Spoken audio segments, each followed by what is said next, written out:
In 2007, Adam Khan, the enigmatic patriarch of the Adam family, vanished along with his wife Salma and their two sons, Arif and Fahim, leaving behind a trail of blood, mystery, and whispered rumors. As the investigation into their disappearance deepened, authorities uncovered a dark secret of family tied to ancient, horrifying rituals that involved unthinkable sacrifices. But the shocking twist came when Arif, the eldest son, was spotted months later, alive and hiding in plain sight, sparking a chilling question: had the Adam family truly disappeared? Or had they orchestrated their own escape into the shadows of a sinister network that still lurked among the innocent? In 2007, the small village of Kumarkali, Bangladesh, was a place of simplicity, where the bustling rhythm of everyday life was seldom interrupted. Nestled on the outskirts of the village, hidden by the overgrown wilderness, stood an abandoned house that had long been a source of whispers among the locals. Its walls were crumbling, windows shattered, and the roof sagging under years of neglect. Despite its decrepit appearance, the house had always drawn a curious aura. For years, rumors had circulated about the family who once lived there, the Adam family. They had lived in isolation, keeping to themselves, and nobody knew much about them. They seldom left the house, and when they did, it was only for brief moments. The villagers had grown used to the family's odd ways, chalking it up to eccentricity or superstition.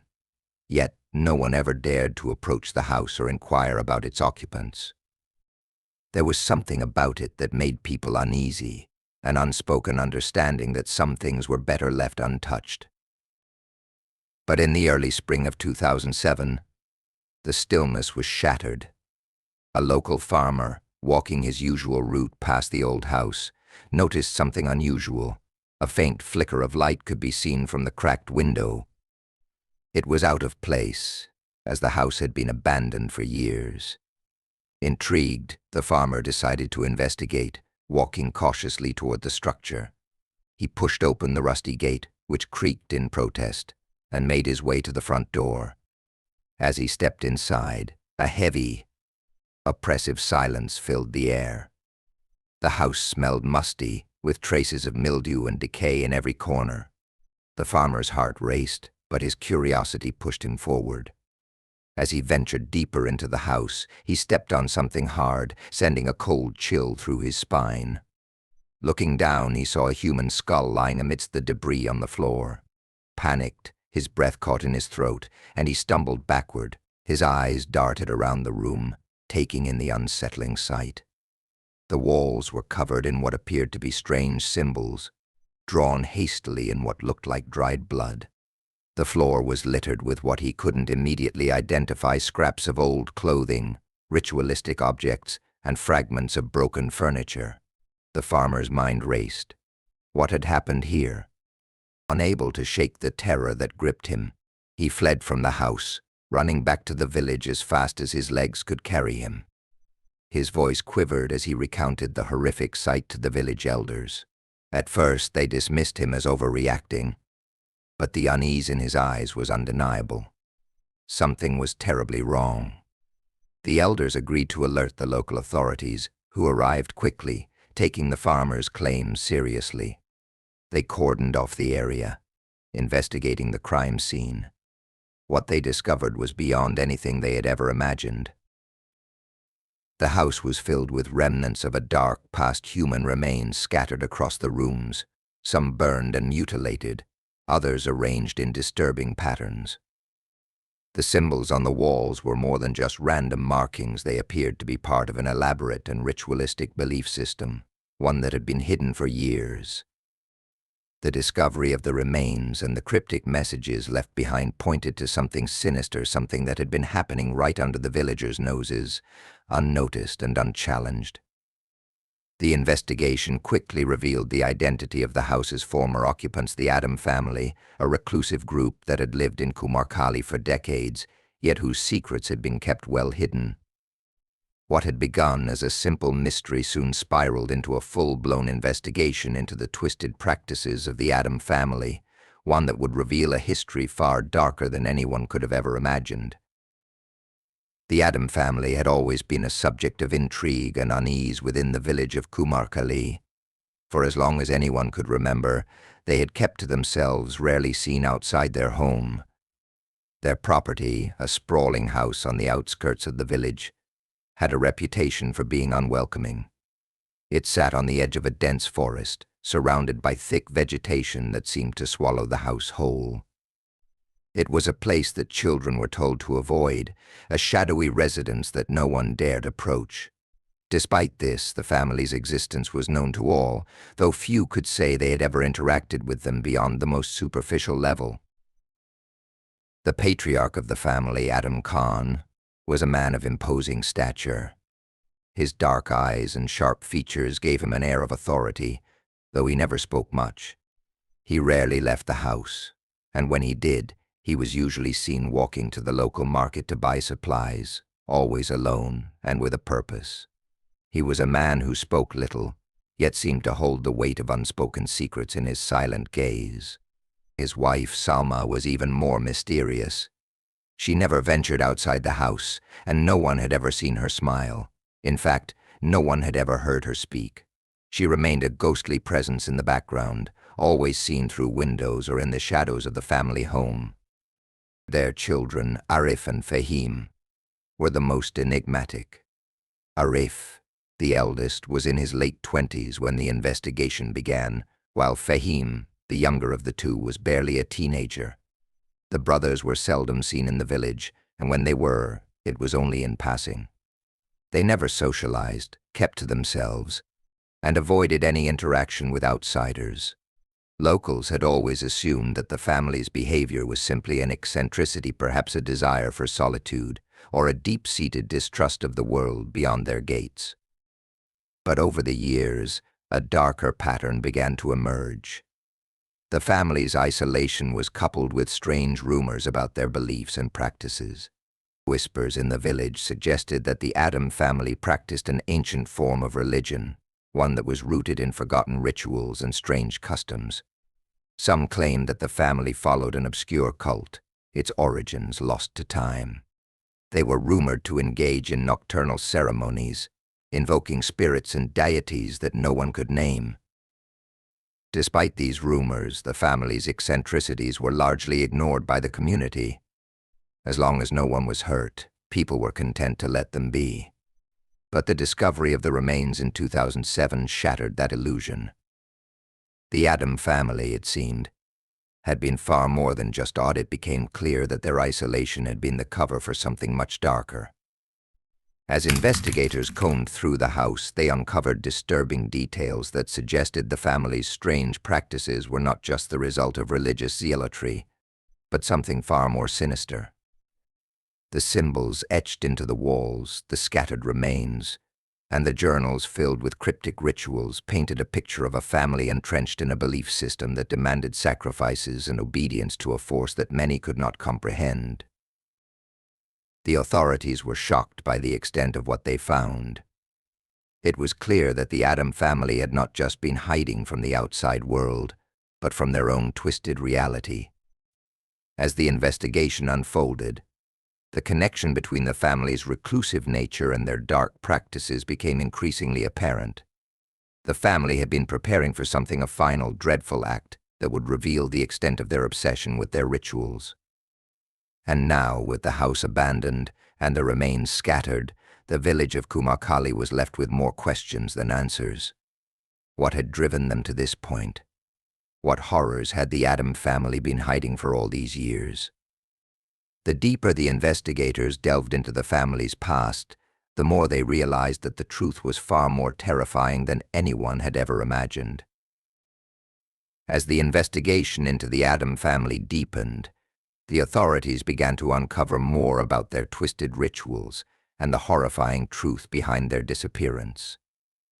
For years, the family had lived in isolation, but it became clear that their reclusive existence was not due to a simple desire for privacy. The Adam family's beliefs were rooted in a dark, ancient religion that sought to achieve power and immortality through sacrifice. This was not just the practice of a misguided or mentally unstable family, it was the culmination of a deep and disturbing belief system that had been passed down through generations. The investigators pored over the journals found in the house, some of which were written in an archaic script that took weeks to decipher. What they uncovered were detailed accounts of ritualistic ceremonies involving intricate patterns, chants, and the sacrifice of human lives. The family had followed the belief that in order to gain favor with an ancient deity, sacrifices had to be made, sacrifices that were not only physical but spiritual. The rituals were supposed to offer them protection from harm, as well as the promise of power and eternal life. In these journals, the Adam family recorded not only their rites but also their growing obsession with the idea of immortality and domination. Each ritual was carefully planned, and the selection of victims was done with chilling precision. The victims were often locals from nearby villages, people who were either loners or seen as outsiders in the community.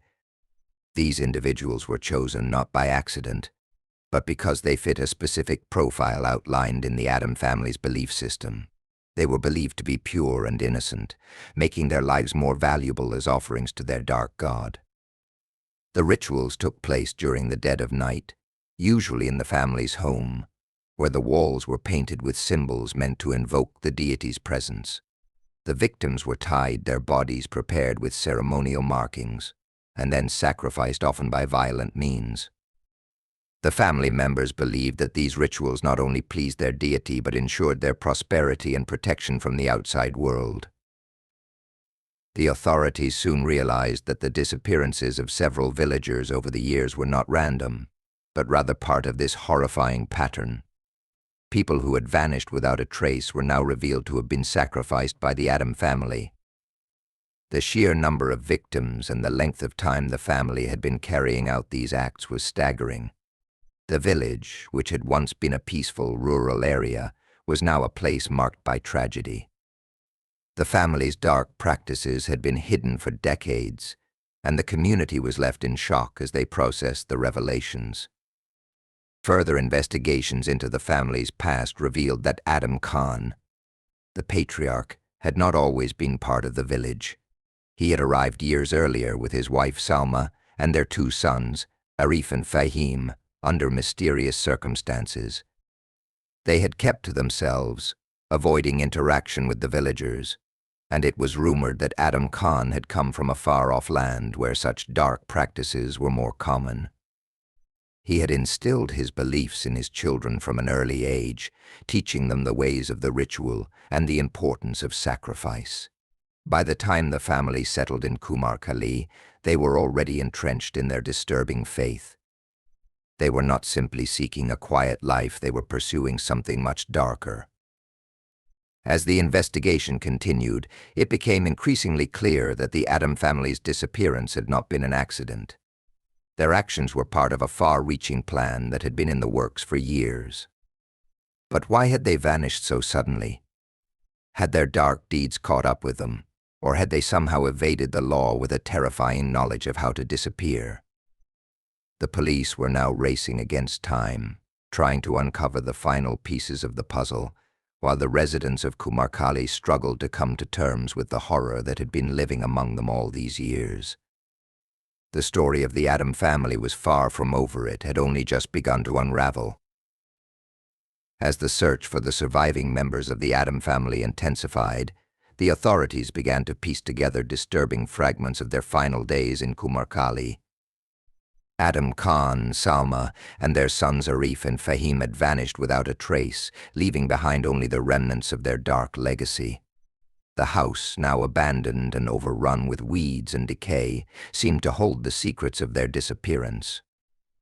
Despite the best efforts of local law enforcement and a team of investigators, no clues emerged that could explain how the family had managed to disappear so completely. The investigation revealed that the family had been meticulous in covering their tracks. Adam Khan, known for his intelligence and cold demeanor, had likely anticipated that one day their practices would be discovered. The house was sparse, with few personal belongings left behind, suggesting that they had been preparing for this moment long before the discovery of the remains. It became clear that the Adam family had planned their disappearance carefully, possibly with the help of an extensive network of like-minded individuals. There was evidence to suggest that Adam Khan had been in contact with others who shared his twisted beliefs, individuals who had been part of a larger, secretive group. These contacts, however, had also vanished without leaving a trace. As the search continued, investigators began to dig into the Adam family's past, hoping to find any connection that might lead them to their whereabouts. Records showed that Adam Khan and his family had arrived in Kumarkali under mysterious circumstances. There was no information about their origins or the reasons for their relocation. The villagers had assumed they were simply a family seeking refuge from a troubled past, but the truth was far darker. It appeared that Adam Khan had deliberately chosen Kumarkali for its seclusion, knowing that its small population and remote location would provide the perfect cover for his sinister activities. The local authorities soon realized that they were facing something far more complex than they had initially imagined. The family's dark beliefs were not just the result of individual madness, but rather part of a larger, organized network that had been operating in the shadows for years. Investigators uncovered evidence suggesting that the Adam family's rituals and sacrifices were not isolated events, but part of a wider, more systematic practice of ritualistic killings. The family had likely been part of an underground cult that had infiltrated various parts of Bangladesh, quietly carrying out sacrifices for years without detection. The question was no longer just about finding the missing family members, it was about uncovering the full extent of the cult's operations and the network that supported them. In the months following the disappearance of the Adam family, rumors began to circulate among the villagers about strange occurrences in the area. People reported seeing shadowy figures lurking at the edges of the forest, and there were whispers of strange lights and noises coming from the abandoned house late at night. It was as if the family had not completely vanished, but had instead retreated further into the shadows, continuing their twisted practices in secret. The villagers, already living in fear, were now gripped by an overwhelming sense of dread. It seemed as though the Adam family's influence had not been eradicated, and that something darker still lurked in the hidden corners of the village. Authorities combed through the local area for months, but each search yielded little. The evidence they had uncovered pointed to a network of individuals who were skilled at evading the law, and the lack of direct leads made it appear as though the Adam family had vanished into thin air. Despite this, investigators were determined to uncover the truth. The trail was growing colder, but the story of the Adam family had only just begun to unfold. The unanswered questions began to mount. Had the family truly escaped justice, or had they found a way to hide in plain sight? The deeper the authorities dug, the more it seemed that the Adam family's influence was far-reaching and more insidious than anyone had ever realized. The case remained open, with the chilling realization that the horrors of Kumarkali might not be over yet. Months passed, and despite the relentless efforts of law enforcement, the mystery of the Adam family seemed to grow ever more complex. The small village of Kumarkali, once known for its quiet serenity, was now haunted by the eerie sense that something dark was still unfolding. The family had vanished, but the terror they left behind lingered in the air, as if their presence had not truly disappeared. Investigators continued to dig into every lead, combing through records and interviewing anyone who might have had contact with the family, but no one could account for their whereabouts. The more they uncovered, the more bizarre and chilling the story became. The authorities discovered that the Adam family's ties to the underground network were even deeper than they had first imagined. They weren't just isolated practitioners of a fringe belief system, they were part of a far-reaching cult that spanned several regions of Bangladesh, a cult that operated in secrecy, hidden behind the veil of traditional religious practices. The cult's members were spread out across the country, blending into society while engaging in forbidden rituals, some of which had been passed down through generations. The Adam family, it seemed, was just one cog in a much larger and more insidious machine. The police eventually uncovered a disturbing pattern. Over the years, several other families had gone missing, their disappearances eerily similar to that of the Adam family. Some of the cases had been written off as accidents or natural deaths, but now it was clear that these were not isolated incidents. The Adam family's rituals were not only sacrifices but part of a ritualized network that stretched across multiple locations. Investigators began to realize that the cult was using the villages as a cover, exploiting their isolation to conduct their sinister activities undetected. Each new disappearance, each new mystery, seemed to feed into the cult's agenda, creating a web of secrecy that was nearly impossible to unravel. In a breakthrough, police discovered that some of the members of the cult were not just rural villagers, but individuals in positions of power, people with resources and influence, people who had been able to manipulate the local authorities to keep their activities hidden. The Adam family, in particular, had benefited from this network, receiving protection from those who were aware of their practices. It became clear that the family's disappearance had not been an escape at all. Instead, they had orchestrated it. The Adam family had become a symbol of something much larger, a deeply entrenched network of power, fear, and manipulation. Despite the evidence mounting against the cult, the police were unable to locate the missing members of the Adam family. Rumors spread that they had fled the country, while others believed they had gone deeper underground, hiding in plain sight within the very villages that had once sheltered them. The unsettling thought that they might still be in hiding, pulling strings from the shadows, haunted the investigators. Had they escaped the law, or had they simply faded into the darkness, continuing their twisted practices somewhere far from the reach of justice? As the investigation began to lose momentum, a chilling twist emerged. A woman from a neighboring village came forward with a startling claim. She revealed that several months after the Adam family's disappearance, she had encountered Arif, the eldest son. He was in disguise, but she had recognized him. He had seemed desperate, she recalled, and had asked for money, but refused to elaborate on where he was going. It was unclear whether he was still part of the cult, or if he had been trying to break free from the horrors his family had subjected him to. Whatever the truth, the possibility that Arif might be alive sent a jolt through the investigation. Despite this new lead, the trail remained cold. The Adam family's fate seemed sealed in mystery. Whether they had truly escaped justice, or whether they had simply become ghosts of their own making, was a question that lingered unanswered. The case of the Adam family, their rituals, their terrifying network, and their mysterious disappearance would remain a haunting memory for Kumar Kali and for everyone who had witnessed their horrifying legacy.